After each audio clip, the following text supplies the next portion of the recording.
Thanks for checking out this film review from the Dead Man's Party podcast. You could find our full archive of every unedited show if you subscribe to The Skeleton Crew on iTunes, Spotify, Podbean, or wherever you listen to podcasts. Be sure to support Dead Man's Party on Patreon. Link in the description. Enjoy the review. This is Dead Man's Party, and we're back with another Steven Seagal special.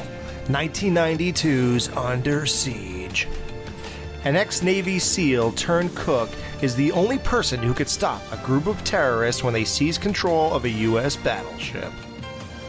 Yeah, really excited. My name is the Roadrunner. Roadrunner? Alex, what are you talking about? Yeah, never been caught. Meep meep. Oh my God. It's only cringy when you hear it again, isn't it? Oh man, awesome.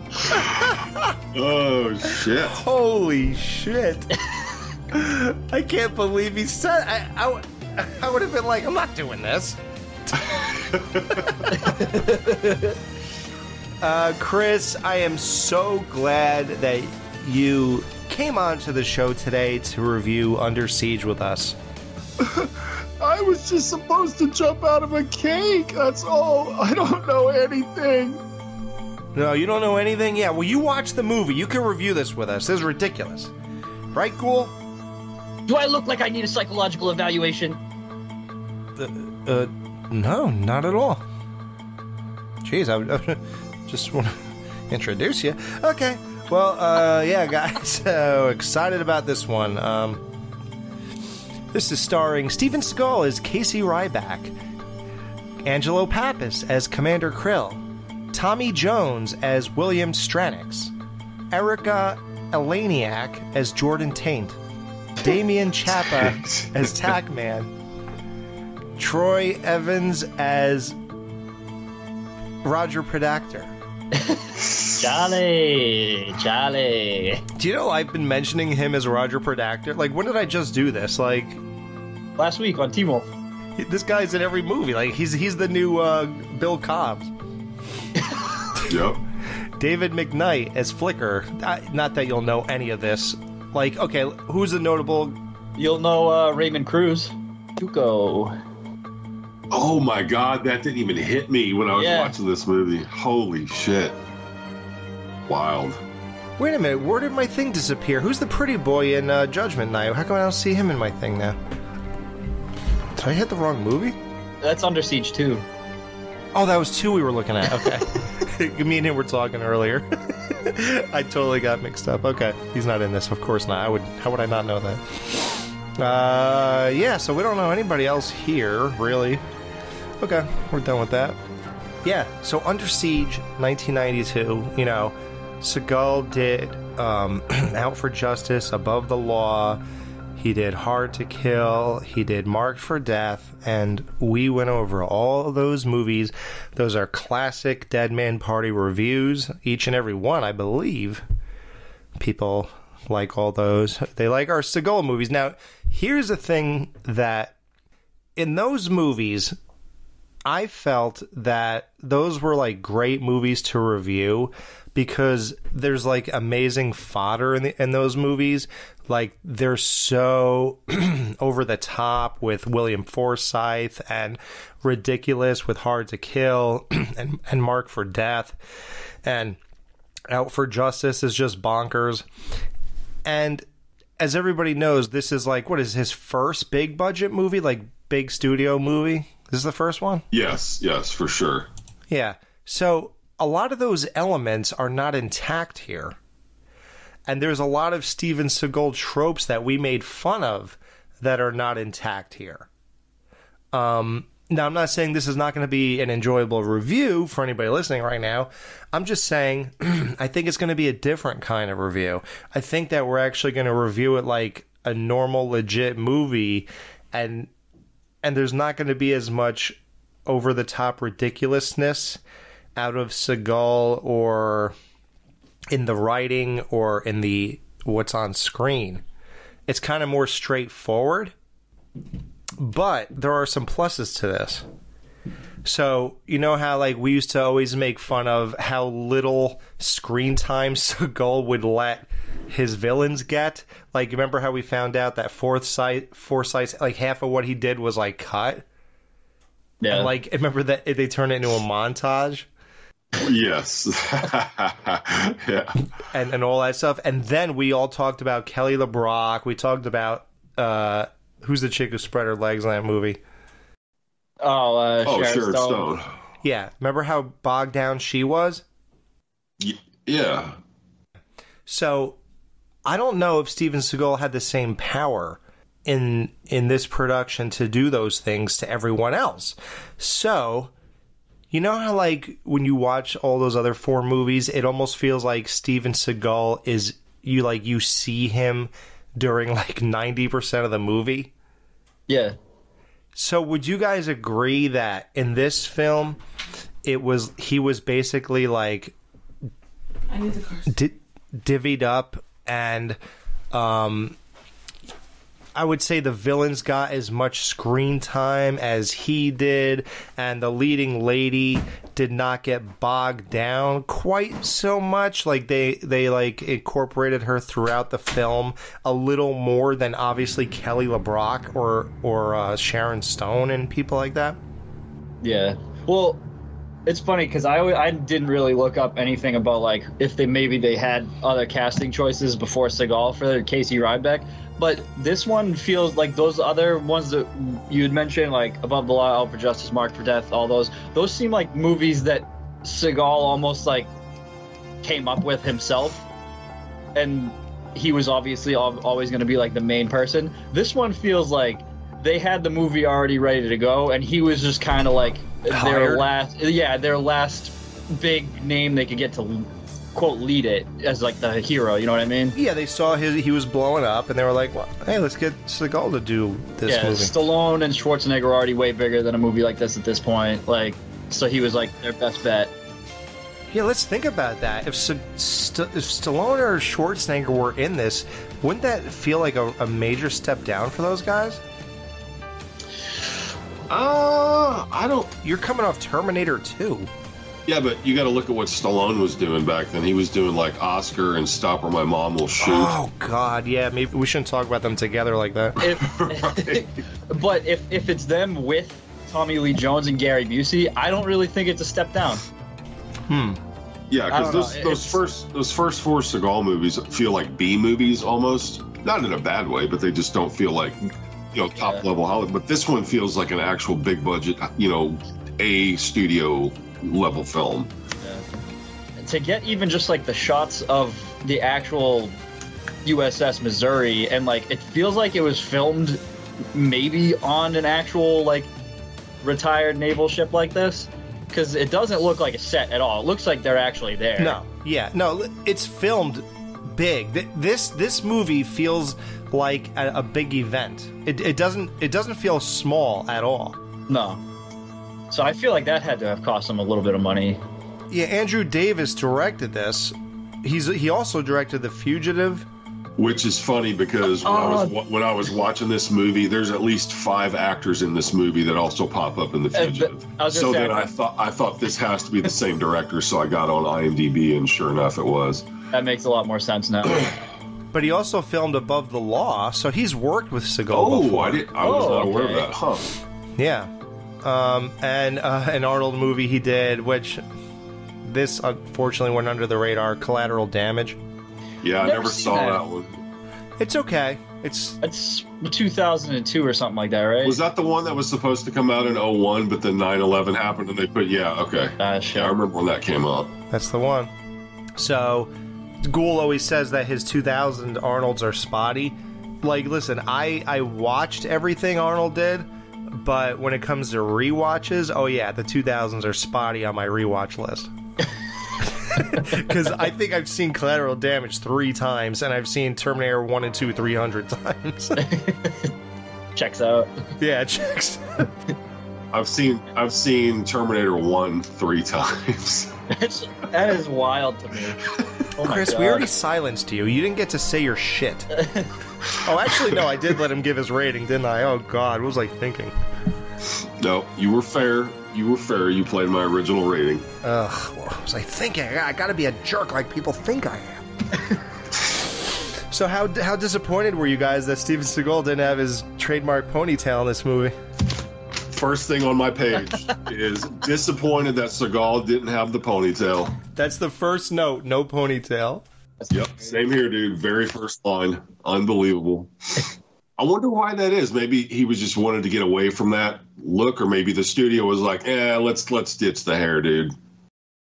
I'd be like, it's my fucking hair, dude. Oh, sorry. I saw like the guys on the beach of Point Break. I feel like that was almost his calling card at that point, that ponytail. Yeah. Ponytail, really weird wet hair, and flimsy arms when he runs. Well, the hair was probably semi-wet. Yeah. And then he didn't run because you can't run that much on a battleship. Yeah, but he sure as shit can change his outfit fucking plenty of times in this movie. Oh, I didn't notice. I didn't notice that either. He changes his outfit like fucking 12 times in this movie. Oh my god. Yeah. Oh, I guess you're right when I think about it. Like didn't he kill one guy and take his vest of stuff? But then he only threw it over his arm like a backpack. He didn't even put it on properly. There's one point where after, this is jumping ahead, but when he's in the water, he's in a wetsuit. But then the next scene, they show him, and he's in jeans and a sweatshirt. It's so weird. Wow, you're good, dude. Yeah, this whole thing takes place basically on a battleship and a submarine a little bit. So we talked about Erica Eleniak a little bit. Let's talk about her for a minute. Miss July 1989. That would have been cool if she really was. I'm sure she was a Playmate. Did anybody look up what year she really was? She's an actual actress. I thought she was an actual Playmate too, though. I swear I saw her naked somewhere. The only thing I know is she has a very brief role in the 1988 Blob remake. What? She's part of a very memorable death scene, but you wouldn't be able to tell it's her. She's got barely any screen time. Okay. And she was also a part of the original cast of Baywatch when it first started. Right. Yep. We never really we always dive into we judge the hot chicks of a movie. We kind of forgot to do that in Teen Wolf, to say, is that hot chick in that movie this? Remember we did Valerie Desmond in Back to School, and we did the one in Just One of the Guys, and we always judge, do we think this girl qualifies as the hottest girl in the entire high school? So for this movie, she's definitely the hottest girl on the ship. Well, right. Am I a jerk to say that her head is the problem here? I couldn't agree with you more. Now, I'm not saying she's ugly by any means, but her face is, it's whatever. Her hair is god awful. Her head. Her head. Is her head What's going on with the eyebrows? I didn't notice the eyebrows. Did you, dude? Then look. I want to stop the review. You guys got to look at this. These eyebrows are out of control. You have... Oh, look. Oh, no. That's Gary Busey behind you, Ghoul. I thought that was her. It's a little washed out. It's not my fault. But, yeah.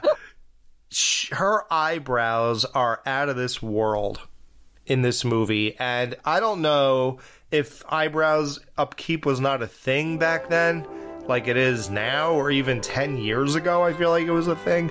But, wow, yikes. Didn't you send us a picture of her this week? Well, just the topless one out of the cake. Yeah, I know, but I can't even find that. I was looking at anything above her neck at that point. Yeah, you were like, she has a head? Oh, God. I thought it was just tits and shoulders. So I still think it's funny just the way you worded that. The problem is her head. Well, it's everything from the neck up. Yeah, it's not just the face. It's the head. It's everything, because her hair sucks, her eyebrows, her lips are probably nice. Her eyes are probably okay, I guess. So, how do you feel that we're reviewing 2 movies in a row where a guy break dances with the black guy in the place?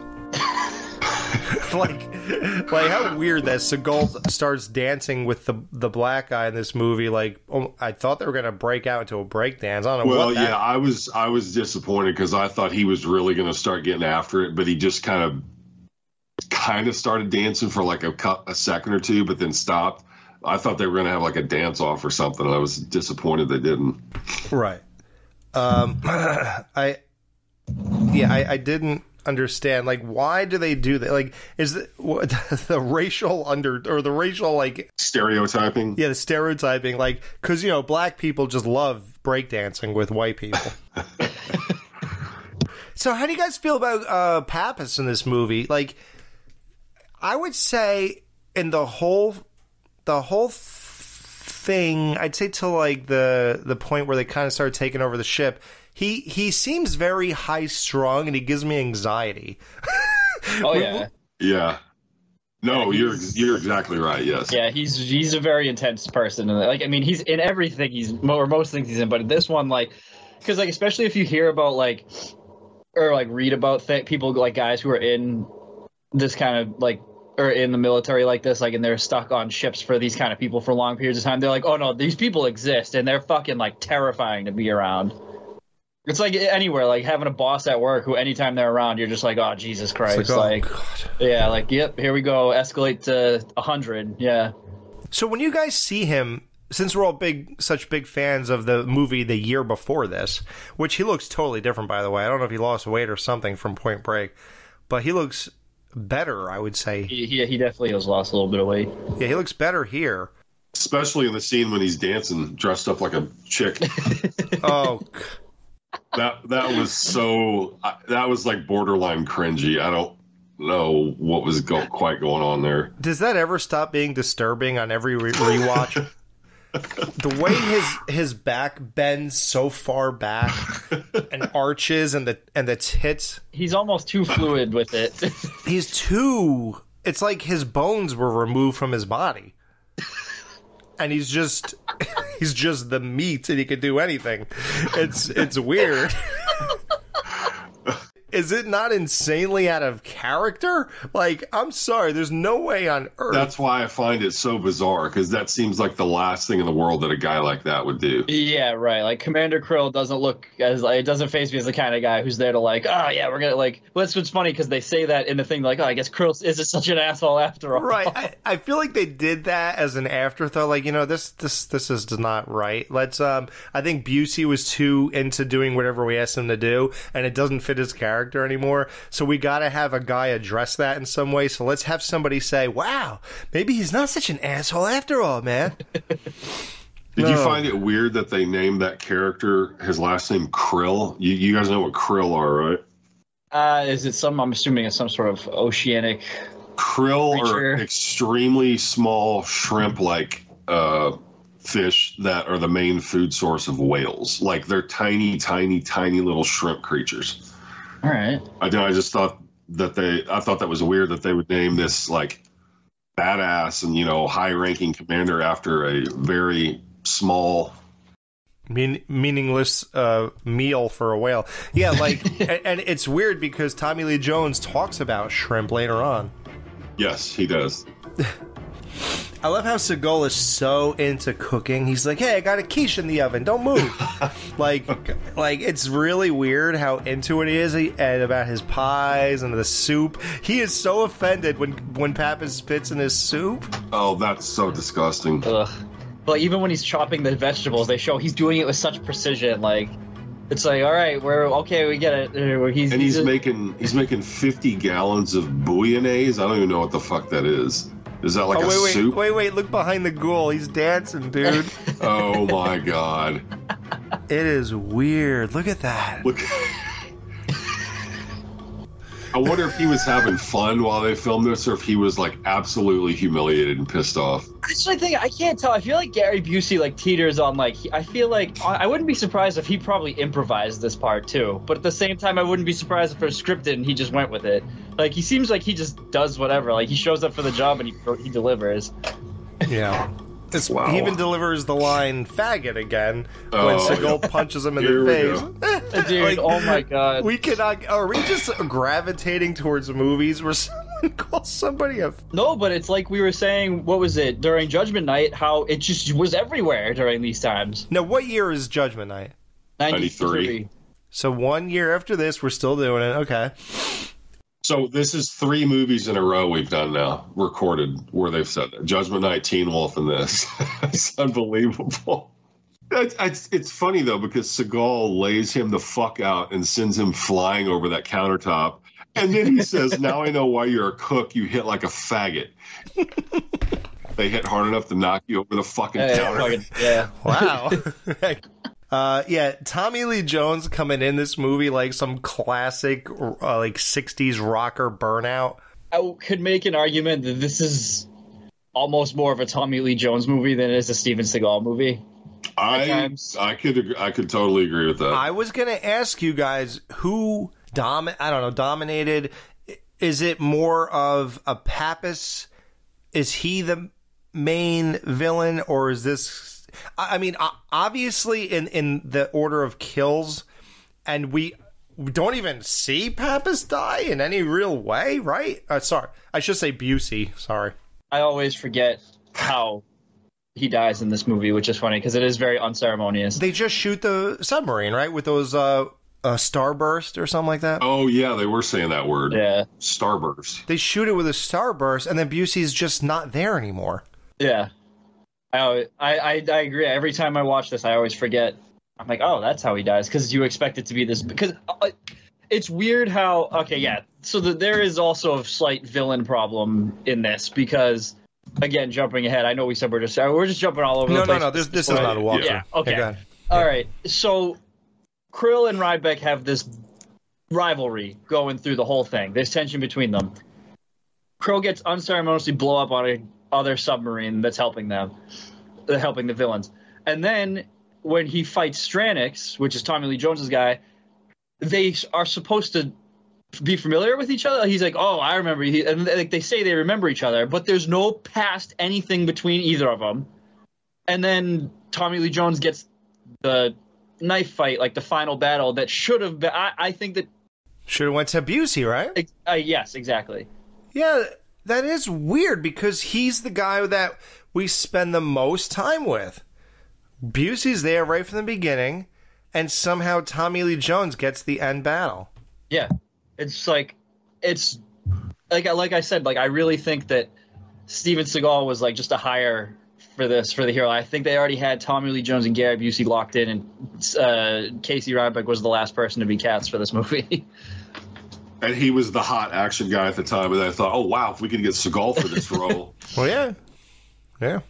They kind of established that Busey's the main bad guy by saying, you're the captain, run this ship. Yeah, right. It's your battleship, it's your battleship now. Right, but then you give the last battle to the other guy. It's like, now listen, I'm not saying this really... I don't go, what the hell? But yeah, sure. I mean, I'm a little bummed out when Busey just disappears from the movie over that stuff. Yeah. You know? Like, it's a little weird. But yeah, nothing major. How about when the Playboy Playmate, she gets these Dramamines or whatever to help her with seasickness, and she pops like 6 of them at one time. Like, tell me you're a drug addict without telling me you're a drug addict. Like who in their right minds would take any pill and take 6 times probably what you should take? Just out of instinct. Yeah, it was funny when she's popping them into her and she's like, I'm sick. I'm very, very sick. As she's just dumping more into her hand. Like, how is she not a fucking OD inside that fucking case? Right. No matter what it does to you, why would you do 6 times what you... Anyway. Do you think those tits were real or fake? They looked pretty real to me. If those were fake, it was a damn good job. Yeah, especially for the 90s. Yeah. I don't think they're real, no, but they look good. And when I was a kid, dude, oh my god. No, I told you. Yeah, I told you earlier this week, I used to pause that scene after she gets out of the cake and she opens up both sides of her jacket, you know, to fully expose them. Oh yeah. But then she kind of closes it back up. So when she would open the jacket, I would pause it and then I would jack it. You would take off your pants and jacket? Yep, Blink 182 style. Wow, you got my reference! Holy Very good. shit! Very good. Nice. That's really good. That is weird. I didn't think anybody would ever get that. Oh, come on, dude. I'm a music nerd. I still think that's just funny when we were texting the other day, like just the lengths you guys had to go to back in the day. Oh, yeah. God, the Sears catalog. Ghoul is amazed what we had to do to see naked women. Yeah, and Alex, not even naked women sometimes. And Alex, now you can just go to Sears.com. Sears.com. That's so great. That shit had me rolling. We didn't even get into that when Pappas said that to Harp. We never really said that, like, we did that stuff, whatever Harp was implied that he had to do. Yeah. Like, we had to do the Sears catalog. Hey, does it ever not become jarring to you when Tommy Lee Jones is, everyone's having a great time at the party in the ship and stuff, and it's a great lighting, great atmosphere, kind of seems like a cool party, I guess, right? As long as they like get drunk. It does seem like your basement. And is it ever not jarring to you when he asks for the highest ranking officer in the room and then he puts a bullet between his eyes? It's That's funny because, badass. yeah, I think I probably rewatched this movie, like, I don't know, maybe every, like, 2 or 3 years. But I always forget that part. And it is, like, because it's, like, you can see him kind of telegraphing what he's going to do, too. Because he's like, hi, and then he's, like, he's keeping one arm kind of, like, concealed, like, behind him. He does, right? Yeah, and then I always forget that that's, like, what he does. He just pulls it out and he just fucking guns the guy down in front of everybody. It is insanity. It's hardcore. This movie's filmed, it's like a big event. It does feel bigger than any other Seagal movie we've done. Yep. Yeah. Totally bigger. And it's weird. I'm not sure how that happens. I don't know if it's the script. I don't know if it's the way you film it. I don't know if it's the way the actors do it. And it's weird because they're contained. This is they're on a ship. All the other Seagal movies, they're all over the towns and cities and stuff.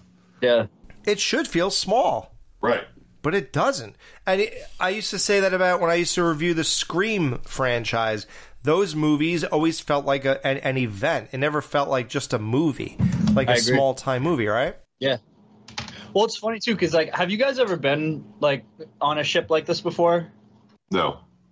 They're oh, no, like, so, a while back, they retired I think it was, like, the JFK, like, it was a naval ship just like this, and they allowed, like, people, like, they docked it, and people could, like, go on and visit. These things are fucking massive. So, for it to, like, it almost, like, makes up for the whole, like, movies where he's able to run around like cities and stuff like that. Like these type of ships absolutely allow for it. These things are fucking huge. So I think that's a big factor in like why this feels like such a big movie like this. It's weird. It's big, but it's contained. It's a weird dichotomy. So how do you guys feel that the whole movie is claustrophobic? Do you feel like gives it I'm going to say it gives it a high tension feel, like, right? A lot of tension. Well, it's kind of like a lot of like John Carpenter movies where he keeps it to one location. It's funny because like that's a lot of people like claim Carpenter's movies they call them quote siege movies, which this is literally Under Siege. Really? It's just you're stuck in one place and the threat is it's coming in and it's within like that place, in that one place, and you have to try and fight like through it, fight and get out, like kind of thing. So yeah, it absolutely adds tension, 100%. Yeah, my stomach was in knots the whole time. See, I never reached that point watching this movie. I don't personally get the tension. Like it doesn't hit me like it does you. I don't know why. It doesn't. What's missing? Do you feel like you felt it with other Seagal movies? So what do you think this doesn't have? I don't know. I can't explain it. Like I told you earlier this week, this movie is just I've never quite fully. It's never fully sucked me in when I watch it. I definitely see where Chris is coming from, because in those other movies, he's playing like a cop or like a family-oriented guy, and that's kind of always like the component to like what his motive is for like getting back at the bad guys is. Whereas this one, he's just military guy who's in a shitty situation. So it's almost like there are no real stakes for him. You know what I mean? Other than just to rescue his other guy. You know what I mean? Like, I feel like... I never thought about that. Except the steaks that he was cooking up for dinner. Yeah, there are plenty of steaks, Ghoul. What are you watching? He's a cook. Fucking giant slab of whatever meat. Yeah, that roast beef that Tommy Lee Jones and them... Bloody, disgusting, chewy... Oh, dude, that looks so fucking good to me. When that guy chews it and he has to pull it out of his mouth... I could not disagree with you more. That looks like vomitous to me. Oh, it looks... I would kill to, like, be in this. I would puke if I took a bite of that. It was grossly undercooked. And yeah, the way that guy takes a bite and just like stretches and he has to keep pulling it. You know what's funny? He kind of messed up and he had to like move himself off screen. Yeah, I noticed that on this watch. Here's what I thought, because as soon as he rips that piece off, he turns his head to where you can only see the back of his head. I thought, well, maybe this guy's actually like a vegetarian, and he turned and just like spit it out. Because he definitely deliberately turns his head away from the camera. Oh yeah, he does. I just thought of what does siege actually mean, right? Like, we just hear under siege, and we act like we know what that means. Yeah, I get the idea, but does anybody know what siege means? So, what it really means is, the definition is, a military operation in which enemy forces surround a town or building, cutting off essential supplies with the aim of compelling the surrender of those inside. Huh. Now, I'm not even sure... Okay, so they do, let's just say they surround the ship or they get it, cutting off essential supplies. Yeah, I guess they throw them in that thing and pour the water on them with the aim of surrender of those inside. Well, they were going to just steal the missiles and offload them and shoot Honolulu. I don't know if they were looking for surrender. Yeah, that's the thing. I still can't tell you what their goal was. They were, yeah. After all these years, it's very spotty. I feel like they don't feed it straight to you what their fucking goal is. No, they don't. And how they thought they were going to get away with all of this. So when you read the Wikipedia for it, it's basically Tommy Lee Jones is a former CIA hit person, basically, who flipped. They tried to kill him because he was no longer an asset. He went off the rails, and they said he became uncontrollable or whatever they said. Yeah, so his goal was, and then his character is defined as like supposed to be like he just wants to end humanity in general. So he doesn't care who lives or dies. He just wants to see the world. Everyone dies. Yeah, so he wants to steal these missiles, sell them to multiple different countries, and he was like negotiating with people on the phone. Yes, and he basically wants to start. It basically wants to end the world, like nuke everywhere, like that kind of thing. He wants to be responsible for the end of the world, whatever. But they don't explicitly state that at all. He's just this fucking anarchist, like kind of just piece of shit human who's just out of his fucking mind. But the only part they explain is that he's fucking out of his mind. They don't explain any of the other stuff. Right. Which I'm okay with, because he makes up for it with his ridiculous fucking speeches. You know, when I first saw this movie, when it first came out whenever it hit video, late 92. I was going to say, did you guys see this in theaters or not? No. I don't think so. I didn't even really know who Tommy Lee Jones was when I saw this, because it wasn't until The Fugitive came out, which was 93, when I fully got familiar with Tommy Lee. Yeah, even though he had been in a lot of movies over the years, I just don't think I had seen any of them. Wasn't The Fugitive basically like his like big like that was when he blew up? Yeah, he got at least nominated for an Academy Award, maybe even won it. But crazy. He is in. That's a whole nother subject, but I'm a huge fucking fan of The Fugitive. He's incredible. Dude, I love The Fugitive as well. Me too, and I haven't seen it in over 25 years, but every time I used to on HBO, I loved it. I'm so mad. It's so good, dude. I know. I'm so mad I don't ever make the effort to watch. Yeah, you need to rewatch that. I might put that on today now.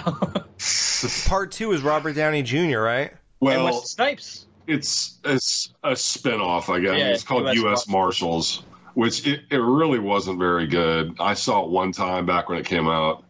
It's not very well thought of. It's not the. It's pale. You're coming off of The Fugitive. It's cool that they got all the same actors and those characters back. Yeah, the premise is cool. Yeah, but I mean, again, it kind of like this movie where That movie doesn't work without it's just Harrison Ford and then versus Tommy Lee Jones. It's just now talk about tension. That movie's got fucking tension. Yeah. The Fugitive. Jesus Christ. Fuck, we should do that. I'd totally be down to do that movie. It was the 90s. Yeah, we could do it. Yeah. 2026, guys. We have a lot on our plate. Hey, it'll fly by. It'll be here before we know it.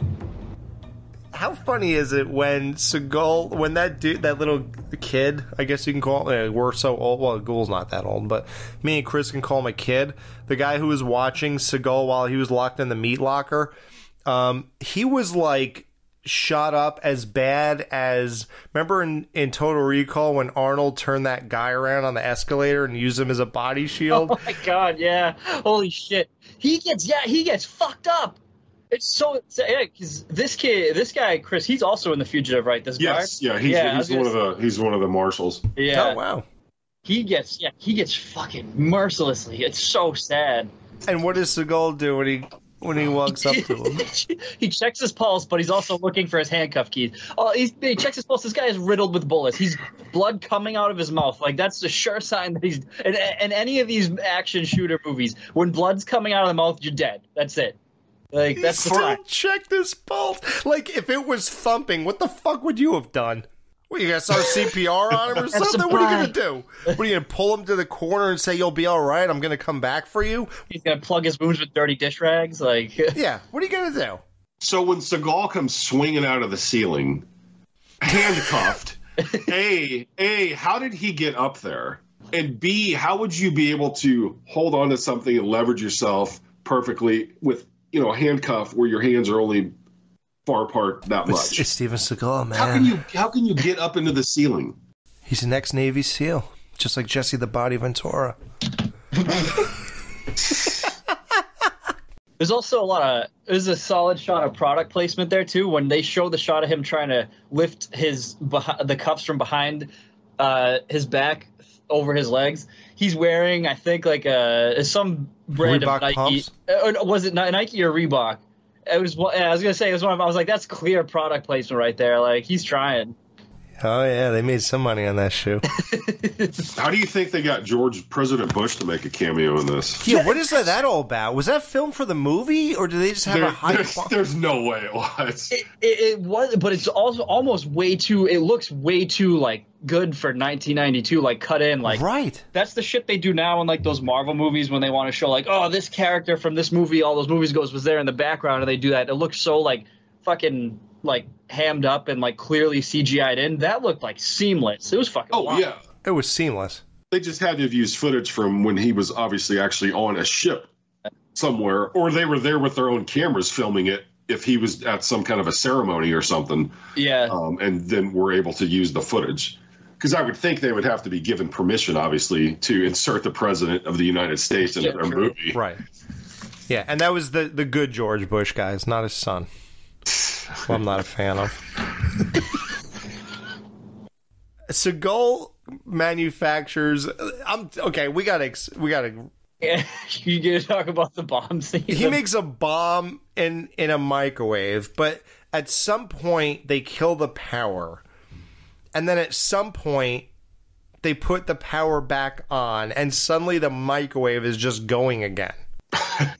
And not only is it going again, even though like normally when you cut the power in your house, that's a good point. Yeah, the microwave would not come back on. Yeah, it doesn't know to keep going. But not only does it keep going, but when the fucking second of the timer ends and it beeps, does the explosive go off? Like, what are we watching? Yeah.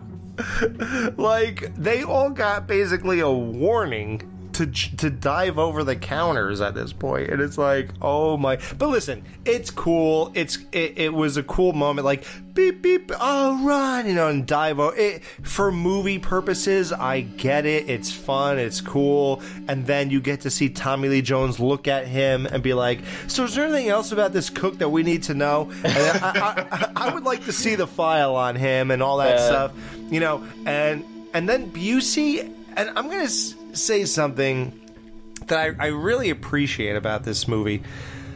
that's like the impetus of basically Tommy Lee Jones being the guy who's doing everything we planned on doing, and Busey is now the guy who, gee, dude, you did not get all your ducks in a row like we talked about before we said we're going to do this. Now we have this guy running around the ship. We have this happening. We have that happening. We have this. You know, like, there's so many little things going on that Busey should have, like, done better. So he kind of comes off as, like, the clod of the movie or whatever. Like he kind of, like, he's a screw up. Things are not like we talked about and not arranged, and it's not smooth like it should be. So, you know, but I'll say, yeah, go ahead. Well, it's funny because if you, in agreement to that too, is like, if you think about it, as soon as they kill the main commander of the ship, whatever, they take over the ship.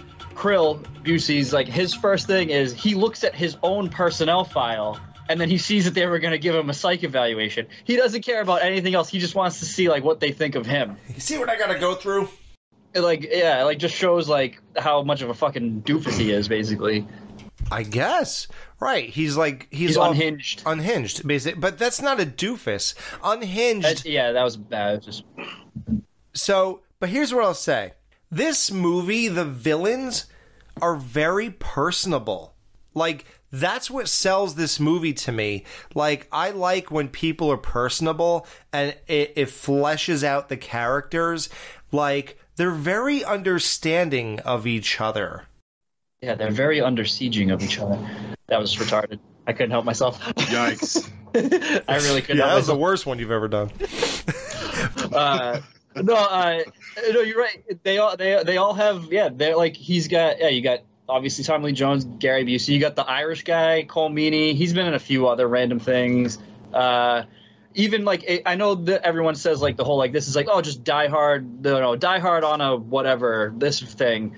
Yeah, this is that. But, like, they definitely nail the same thing as Die Hard did, but they give all the bad guys really, like, memorable personas, or even just the way they look, like that, like the guy who he has, like, manning all the do you know who he is? The guy from Con Air. Is that him?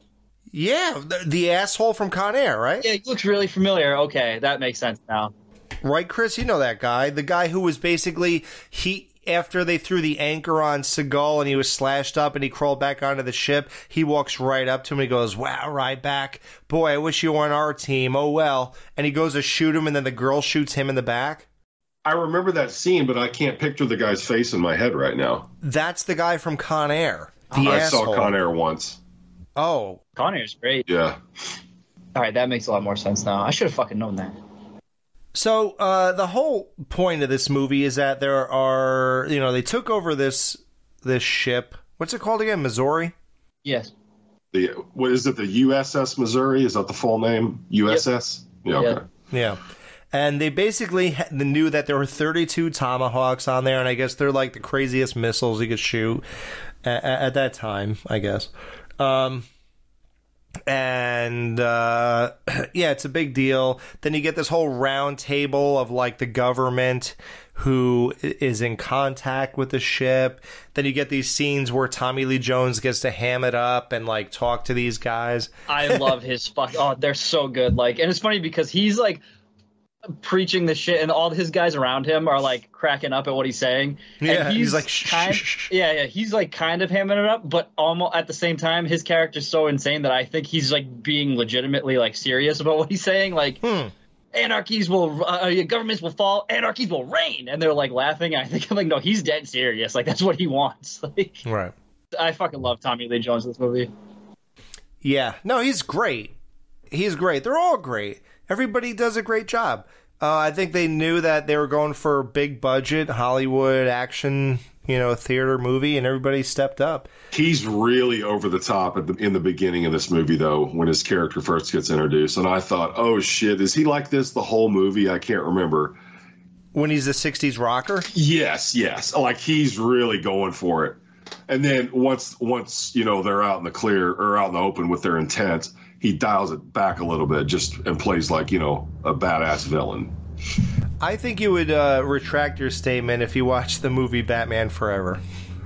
I've seen that multiple times, but not since the 90s. He is, but I do remember his performance in that. It is complete comic book, which is appropriate for that movie. Yeah, it's funny too, because I like Batman Forever just because, like... Me too. Nostalgia. I love also Two-Face is like my favorite Batman villain, but he's... Wow, really? Yeah. Mine's Poison Ivy. Oh, I can see why. But yeah, and this is, like I said, we're jumping all over the place, but like that final fight when he has like the fucking knife fight with Seagal. Oh, like, God. I love how he's only allowed to get one knife swipe in. One nick on the top of his fucking eye on his head. But it's funny because he fucking, like, so the way Seagal kills him is insane. Like, he fucking just stabs the fucking knife in the top of his head, and then he fucking gouges his eyes out. Like Screwface. Yeah, well that, but also he fucking loses his eyes just like Michael Myers in Halloween 2. Well, you're actually incorrect. He loses one eye. Oh, well. More like One-Eyed Willie. But okay. Alex, I had nothing to do with that one. That was all Ghoul. Yeah. He jumped to the end of the movie just to do this. And it doesn't even make sense. I know the way you said that, it's just, yeah. That might be one of your best reactions. It's ridiculous. Because number one, you could have said a Seagal Screwface. Yeah, that makes more sense. Or you could have said one eye is missing, like the other guy I just said. But no, you went with Michael Myers. Okay. I think your reaction to that was one of the best. Oh, yeah. Now, Chris, you do realize that your little Panty Annie mention can't come in. We're not doing two a show. You know that, right? We're in the clear. I had nothing for this one. One's good enough. It was that, or I had another one where I forget where he jumps up and he ninja jumps on someone else. Ninja jumps on the girl from Halloween 2. Didn't write that one down. I wrote down the fucking Tommy Lee Jones one, though. I was really excited about it, clearly. Yeah. Guys, we're far into 2025, and we're still doing this. All right.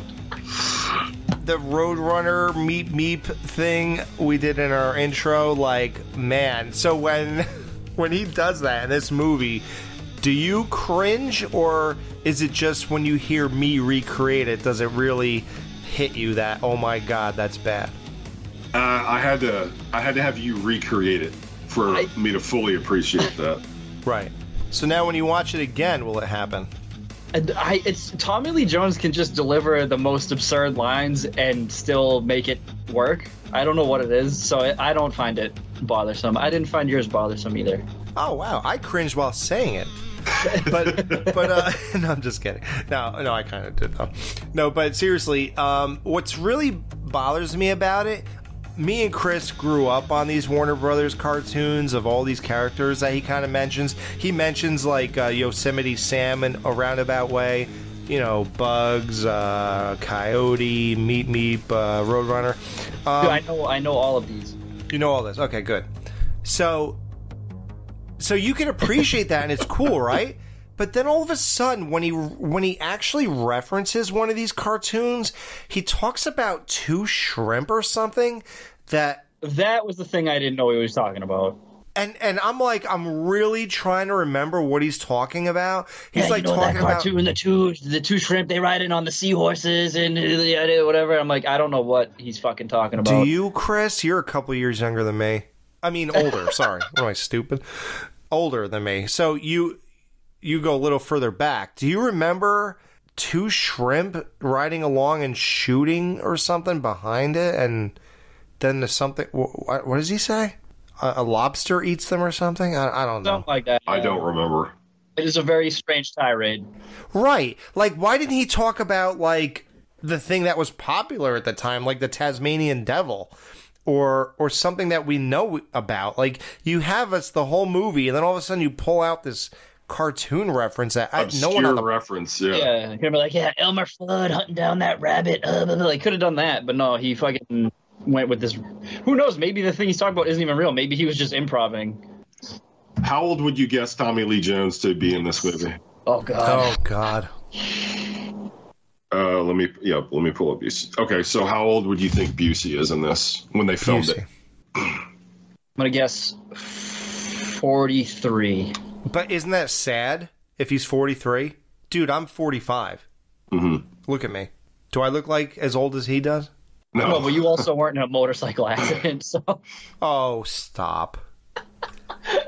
God, that's horrible. That's a horrible 43. I'm going to go 47 just to give him some credit. You nailed it, 47. Wow! Man, am I good. All right, now Tommy Lee. I'm going to say 54. I'm going to say 40. 45. Wow. Alex's age. My age? Yes, 45. Tommy Lee Jones has been 60 for his whole life, though. Just like Steve Martin has looked 65 since the late 70s. Yeah. Okay, I'm going to give you guys a second to tell me how good I look. Go ahead, guys. Look. You're great. Amazing. Okay, now you, Chris. Was that WrestleMania what? 6. Oh, okay. Is that the Warrior? Ultimate Warrior? Yeah, okay. Macho Man Randy Savage. Oh, okay. I couldn't see that. Piper versus Big Boss Man and Jake the Snake versus Bruce Bar Beefcake. Big Boss Man. Yeah. Where'd you get that? I don't know. Walmart, probably. Oh, no shit. Yeah. So, how good I look, Chris? Yeah, you look amazing. I'm jacking off right now. Yeah, compared to Tommy Lee Jones, man. Take your shirt off. No, I like this shirt. But compared to Tommy Lee Jones, I look amazing. I'm the same age, and he looks like he could be my dad. Yeah. Right? If I was walking with him, would you be shocked if I said, "This is my dad"? Not at all. No, I know you're right. Right? It's crazy. Yeah. Like, what the fuck is going on here? What were they doing in the 60s, 70s, 80s? It's fucking unreal. How about when he stuffs this bitch in a locker? Like, do you think she's gonna be okay with this? What was the plan here? I'm sorry. Yeah. Exactly. It's also funny to me, like, that when he first sees her jump out of the cake, he's pointing a gun at her. Like, what threat is a barely clothed woman to you, like, right now? I would be like, open that shirt again. Yeah, I'd be like, all right, like, you got a few minutes to kill here. Like, goddamn, like, Seagal. Also, I just looked up Steven Seagal's age for this movie. You know how old he was in this one? Oh, I actually did not look at. I didn't click on him. 37. Okay, Chris. I mean, Alex. I'll say 38. He was 40. Oh, okay. Yeah. That's totally believable, though. I can look at him. I was gonna say I would say Tommy Lee Jones is only 5 years older than him. That's wild. Doesn't make sense. I feel like Tommy Lee Jones is literally an alien. Like, he's just been around since forever. That's why they put him in Men in Black. That's right. It takes one to catch one. Oh, he's so good, man. He was so horrible in Men in Black 2, by the way. That movie sucks. Did you notice that in Men in Black 2, his enthusiasm level dropped to, like, let's just say it was 100 in the first one? I would say in Men in Black 2, Tommy Lee Jones' enthusiasm for this part dropped to, like, 40%. Really? Yeah, because he was like, I was in movies like Volcano. Why am I doing Men in Black 2? Isn't that weird, though? Like, he did not... I'm, like, traumatized by how much he didn't care about that movie. I'll be honest, I only saw parts 2 and 3 one time each. Yeah, he did not want to be there. And he made it I'm sure clear. he got a hell of a paycheck for that Men in Black 2, though. Oh, yeah. That's the only reason he did it. I've only seen the first one. I always forget there's a third one. Third one's actually definitely better than the second one. Is that the one where they have Josh Brolin play a younger version of him? Yes. Makes a lot of sense, honestly. Yes. Yeah.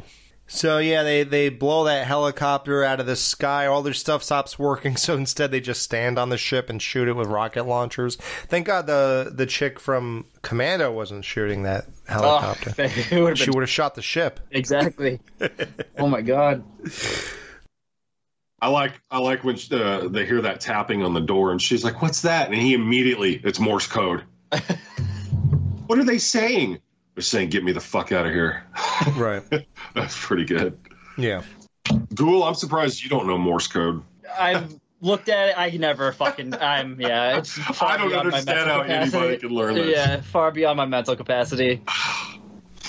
So, do you guys feel like Miss July sure as hell got the hang of all this shit and like very, very quickly? Oh my god! Like, especially when they break the main group of guys out, like Roger Predactor, Tuco, and all the other guys. So now they have like a substantial amount of help with them. Yeah, now it's like a little crew. Yeah, and she runs behind, like, Ryback goes ahead and she runs behind him. And she's like, the only safe place is next to him. And I'm like... behind him, yeah. Probably not, because all of those other guys also survived the movie without having to do nearly as much work as Casey did. Like... It's probably next to the guy who didn't want to do anything. Right. He's probably the safest one to be behind. Yeah. I love how we refer to characters in this movie by their characters' names and other things. Roger Predactor, Tuco, Pappas. Well, it's funny. It's the dude who's kind of like a pussy, who's always like, I was serving whatever. I was on the college program. He's in. Have you guys ever seen Blood In, Blood Out? No. Oh, it's like a very long Hispanic gang movie from the 90s. He's the main character. He's called Miklo, so I always keep referring to him as Miklo. Yeah, go ahead. I wouldn't know his name from here anyway, so you can say whatever you want. Part, I thought that part was pretty funny. He's like, I do laundry. I iron during the Gulf War. Can you imagine that? Telling people, yeah, I'm in the Navy. What do you do? I iron clothes. I ironed clothes. That's the last thing I thought he would say. Well, it's just funny too, because like he's like, "Hey, could you show me how to work this thing?" To the Playmate model, telling him how to use a gun. Right. Like, are you fucking kidding me, dude? You've been hanging around these guys for how many years? You never used a gun once? Like, at the very least, in basic training, they'll show you how to fucking load and unload a fucking gun. Yeah. When she loads that gun, he acts like she just invented the fucking wheel. Like, yeah, like he's like, oh my god, she slammed a magazine into the bottom of a gun. What the hell's going on here? How does she know to do that? Thank God she put that backwards cap on and covered up that horrible hair. So you think you know Wick? I wish she covered those eyebrows. I'm gonna have to go back and check those eyebrows. Oh, you will never forget them. I did not notice. That's funny. I actually don't mind the way she looks at all in this movie. I think she's pretty attractive. I'm sorry. I actually like the backwards hat look on her too. Yeah, I don't mind it. Yeah, so you get a lame ass underwhelming kill of Pappas in this movie, and it's like, dude, this is the two of the main bad guys. You shoot his submarine and don't even show him. Like, why not film a scene where he's laying on the fucking floor of the submarine and then water fills the submarine and then goes over his face? Right? Like, something. Can you give us something? Right? This is the main guy here. I agree. I don't think he should have been killed in an explosion at all. He should have been on that main ship, and he should have 100% had a hand-to-hand combat scene with. He shouldn't have even been on the submarine. You're saying? But yeah, no, not at all. Like that's just like like we were saying, just a fucking stupid way to kill that character, especially since they built up so much tension between him and Ryback. Like, what the fuck? But I guess it's also kind of like a huge, like, fuck you kind of death, too. Like, I'm not even going to waste the time of day to fucking fight you hand-to-hand. I'm just going to blow you the fuck up. I'm not happy with that. Are you, Chris? No. It sucks. What you just said about him, like, slowly being submerged in water, and just, that would have been perfect. Right. Something. I wish that Seagal and Busey fought hand-to-hand on the deck of the main ship, and then he like wraps a chain around his neck and throws him off the side and hangs him. That would have been cool. That would have been cool. Like Roger Predactor in Halloween 5.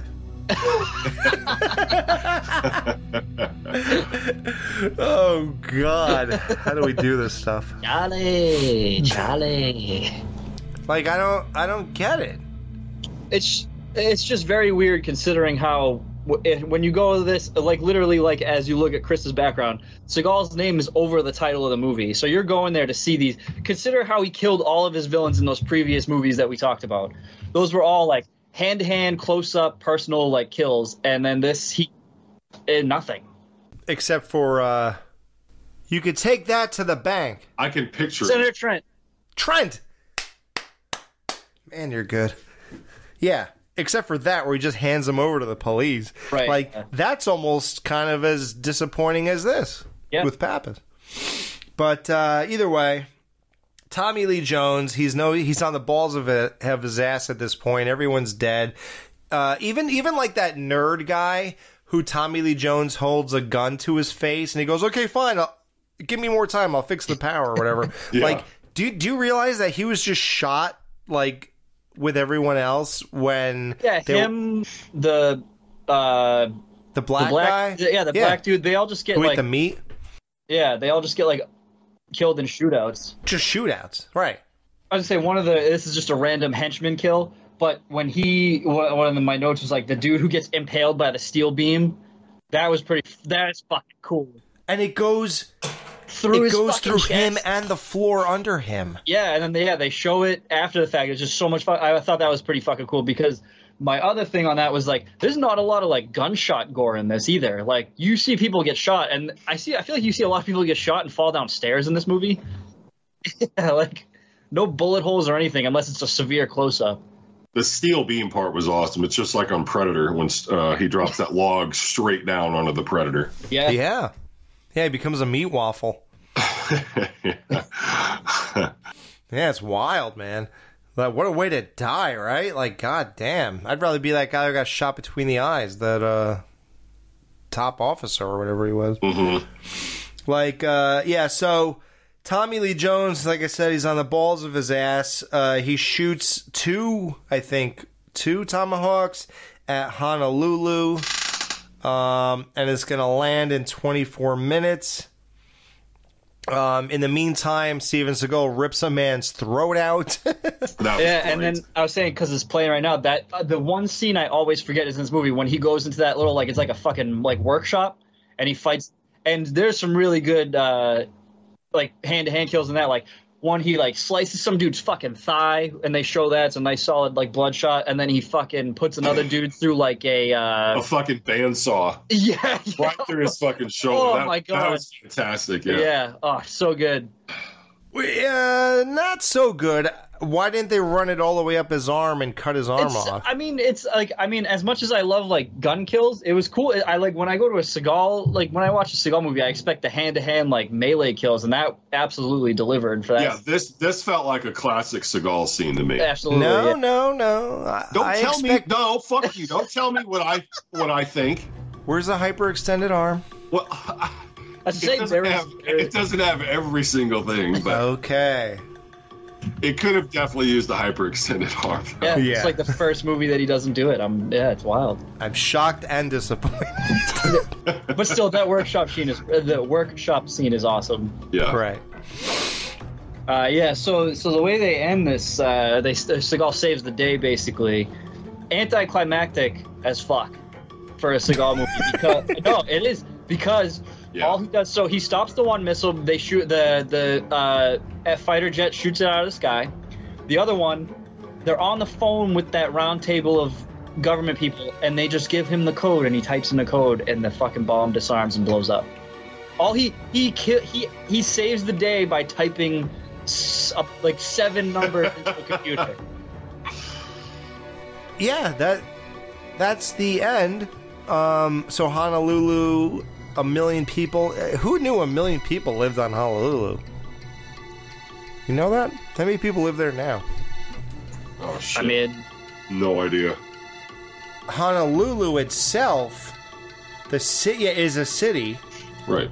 And it only has 350,000 people living in it. So how many lives in Hawaii though? Hawaii is basically 1 million. Okay. And of course, Seagal gets to kiss the girl at the very end of the movie. That's the final shot. There is zero sexual chemistry. Nothing. Between them this whole movie. Nothing. And then, of course, one of the guys says, "Case, show me a move." And he goes, "Here's one move." And he pulls her in a kiss. It's so fucking cheesy. Like, God. Yeah, like there is nothing, and I honestly feel like he probably fucking improvised that at the time. It was in his contract, I'm sure. Yeah, he at least had to kiss the girl. Yeah, who knows? This guy's so weird. You don't hear anything about him with women or anything. Not a thing. Right? Nothing. Not a thing. Or Van Damme. Honestly, I don't know. You don't hear anything about either one of those guys. Kind of weird. Or Stallone, right? All you ever heard about was Bridget Nielsen. But I guess he did do the family, Sly Stallone, and then you saw his wife. Okay, never mind. Yeah, it's fine. Yes, he's been married to the same woman for like 35 years or something like that. Yeah. And then Arnold, you heard about the fucking cleaning lady. So. Oh, God. You saw what she looks like, right? I'm trying to forget. Hey, I will say, though, God. Schwarzenegger being a stand-up guy, he's always supported that kid. Yep. Always. Yep, he's a real dad to that kid. Actually, I was going to say that I'm pretty sure that kid looks more like Schwarzenegger than Schwarzenegger's own kids do. Who would have thought? All right, Chris, how many slices of raw roast beef are we throwing at each other to chomp and rip apart? Out of 5, Chris. I'll make it short and sweet. It's a good movie. I like it, but I don't love it. I saw it a lot back in the 90s. I've only seen it 2 times, I'd say, in this millennium. It's good. It's just not one that I go back to anymore. It's just, I prefer, even though I realize the look of this movie is much, I don't know, it's bigger, better quality than those first 4 Seagal movies. I just find those more fun, I guess. But I really do enjoy the performances in this movie. Seagal's good in this. There's absolutely nothing wrong with his acting in this movie. Busey's good. Tommy Lee Jones is good. I like the cast, the supporting characters. But there's just something missing that I can't really put my finger on that doesn't fully suck me into the story. Like, I don't feel the tension that you feel, Alex, when you watch this. I just don't. But I mean, it's when I sit down and watch it, it's enjoyable enough. So I'll give it. I'll throw 3 raw slices of roast beef at your face over this movie. Oh wow! Thanks. This I'll say, like when I think of Seagal and all that stuff. It's weird. I don't think of Under Siege in that way, right? Like it's always those first 4 movies. Like that's kind of more his signature. But I'll say, but like when I'm going through like my Seagal phases, by the time I get to this movie, I'm never unhappy to put this on. And I'm always excited. And then, you know, in the earlier stages, I was always, oh yeah, Tommy Lee Jones is in this. Oh yeah, Busey's in this. Yeah, cool. Like, I was always excited about that. And their performances are top notch. I know you think Jones was over the top a little bit as the 60s rocker, but I thought, you know, he was just, you know, doing his role and he was just, you know, going, he did what he thought those guys do or whatever. So, like, you know, I'm okay with that. Yeah, it's that enclosed movie, high tension kind of thing, stomach and knots kind of thing. If you're invested in that way, I could see that somebody who loves Seagal movies feels like they didn't get enough Seagal in this movie. And I think that the reason for that is, like I said earlier, you know, he had way too much control over his movies in the beginning, and he would bog down everybody else so that it was obvious who the star of his movie was. And I think now that he's finally playing with the big boys and now it's a studio movie and all this kind of stuff, they're like, no, you're just doing what we tell you, and that's about it, and we'll pay you more than you got paid on any of your other little bullshit movies, even though you had all that control. And he goes, okay, yeah, fine, you know, you guys know, you do whatever you want. And now everyone got equal distributed time in this movie. So this doesn't feel like a Seagal movie in the way that we've been reviewing these other movies felt. So it's totally different in that sense. But at the same time, it's enjoyable. They flesh out every single person almost in this movie. It feels very true to life. I really like it. You know, there's some issues, like we said, with the villains. There's an issue with the ending and things like that. But I'll say I really like this movie. And in the old Netflix days, that would be a 4 out of 5. So that is my, how many roast beef slabs or whatever is getting thrown into my face to chomp on. Ghoul, how many roast beef slices are you getting chucked at you for Under Siege 1992? All right. You fucking hit the nail on the head on every point you just said, so there's really not much else I can say, but I agree with you 100% on all your points. Like, I didn't preface this at all before. This was my first Steven Seagal movie. Yeah. Because this used to be on like USA or TNT and shit all the time when I was a kid. And my dad really likes this movie, so anytime this was on, he would have it on, and I'd like pass it to the living room and be like, "Oh, what the fuck is this?" And he'd be like, "Oh, Under Siege." So I just sit and I just would watch it anytime. And so now being able to go back and run through all the Seagal, as you guys know, the movies has been very interesting, considering how those were literal Seagal movies. And as you said, this is not a Seagal movie at all, but that's the thing. It is a, I guess for lack of a better term, an ensemble, because you have all these other great actors in it, and even you have like the character actors. Like we said, we got, you know, Raymond Cruz, all these other guys. So, and as you said again, Alex, like everything's fleshed, all these characters like fleshed out. They all have personalities. Like you want these people to survive, you want the bad guys to die, all these kind of things. So it's interesting when Steven Seagal has his name above the title of the movie, and you really don't think of him. Like when I think of Under Siege, the first thing that comes to my mind is Tommy Lee Jones. Yeah, when this movie is over, who stays with you? It's not Seagal for me. It's always Tommy Lee Jones. Yep. Yeah. I'm both him and Busey, but yeah. Yeah. But I know I kind of alluded to that I was gonna motherfuck this movie. I'm not. It made me look at those other Seagal movies in a different light now. So when I rewatch those other ones, I actually, not that I didn't appreciate them now watching them for this show, but I'm gonna appreciate them much more because of the Steven Seagal of it all. But this I appreciate just because it's like this whole other, it's like just its own thing. And so I'm gonna go and throw 4 out of 5 slabs of roast beef at you guys. I'm sorry, I didn't. Sorry, Chris coughed exactly when you said that. Say it again. Sorry, okay. I thought I muted it. It's okay, but I didn't hear it though. 4 out of 5 slabs of roast beef at you guys. The only thing I could really dock it for is if there was just a little more action, like that made sense to the plot, if you know what I mean. Like if we had a little more like knowing what exactly was the villain's intentions, but also if we got, maybe a couple of hyper-extended arms would have been nice. Oh, I needed a hyper-extended arm. Yeah, but other than that, can't fault it. I will watch this movie anytime it's on TV, or when I gotta buy it on Blu-ray, and I'll probably watch the fucking second one just to watch it, just cause. Yeah, I found a Blu-ray right here for you. It's $49.99. I'll send you the link. Yeah, hyperextend my arm into my fucking PayPal. Yeah.